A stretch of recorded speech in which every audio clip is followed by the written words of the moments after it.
A man who was applauded on his feet by millions of people every time he stepped onto the stage for 24 years. A man with armies, secret services, and a massive propaganda machine at his command. How did he turn into a living corpse in just 8 minutes, triggered by a single boo from the crowd? Karl Marx once wrote, "The system does not fear the poor. The system fears people who start thinking and become aware of their condition." Because for a system, poverty is a manageable variable. But that first spark of doubt in the minds of the masses is an uncontrollable catastrophe. This cold social theory that Marx built on paper was never proven as bloody and naked in history as it was on a gloomy winter day in 1989 in Bucharest, Romania. Now I am taking you to that era when the masses believed they were worshipping a god, but were actually applauding their own hell. Nicolae Ceaușescu, the absolute ruler of Romania. He marketed himself as the father of the nation, the architect of the country. Virtually an immutable power descended to earth. State media praised his greatness daily, and stadiums full of people chanted his name. He was untouchable. Or so he thought. In Marx's philosophy, this is called false consciousness. The system sells such an illusion to the people it exploits that the oppressed masses fall in love with the very mechanism that oppresses them. Ceaușescu sold Romania exactly this poisonous dream. While people froze and died in breadlines, they were expected to feel proud of the palace's magnificence. However, hunger is the greatest enemy of propaganda. For years, the people of Romania lived in unheated homes in sub-zero temperatures. Mothers couldn't find milk for their children. But when they turned on the TV, they watched Ceaușescu eating with gold-plated cutlery and delivering speeches on how prosperous the nation was. The illusion cracked right here for the first time. December 21st, 1989. Ceaușescu gathered a massive rally of 100,000 people in Bucharest Square to crush the minor unrest starting in the city and to reassert his power. Camera angles were set, signs were handed out.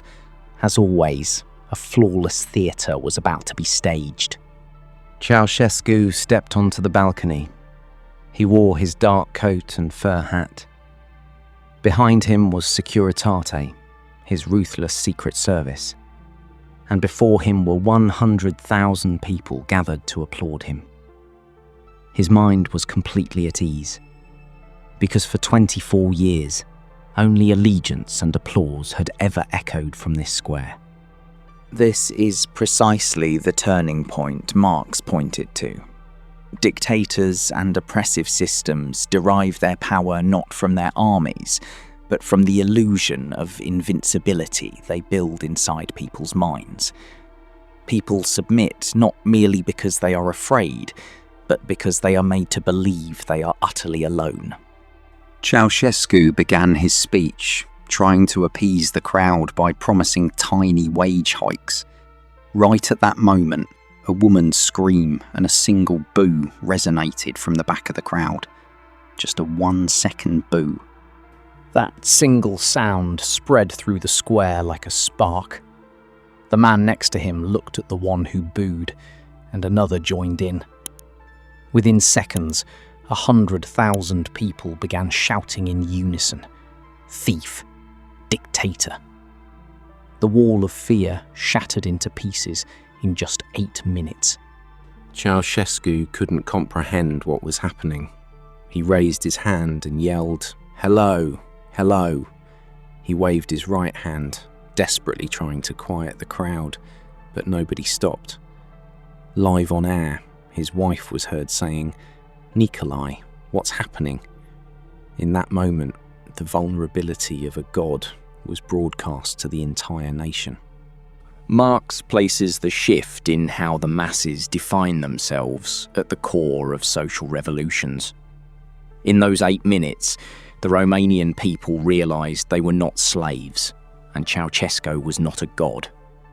The moment they began to think, the massive house of cards Ceaușescu had built collapsed into dust. The rally was cut short. Ceaușescu and his wife fled from the roof of the palace in a helicopter. But the harsh reality awaited them wherever they landed. Generals he had showered with gold, police officers under his command, and even his driver turned their backs on him. The moment power ended, loyalty evaporated.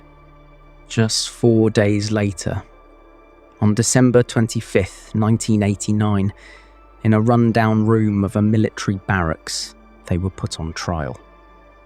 The father of the nation, before whom millions had bowed, died against a wall, executed alongside his wife. A 24-year dictatorship ended in a body bag in a matter of days. Marx teaches us how the system numbs the human mind. Ceaușescu is the bloody proof that this numbness cannot last forever. A system can impoverish people, starve them, or even throw them into dungeons. It can handle all of that.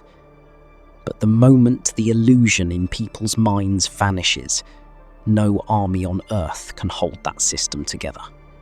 So, are we really living in a different world today?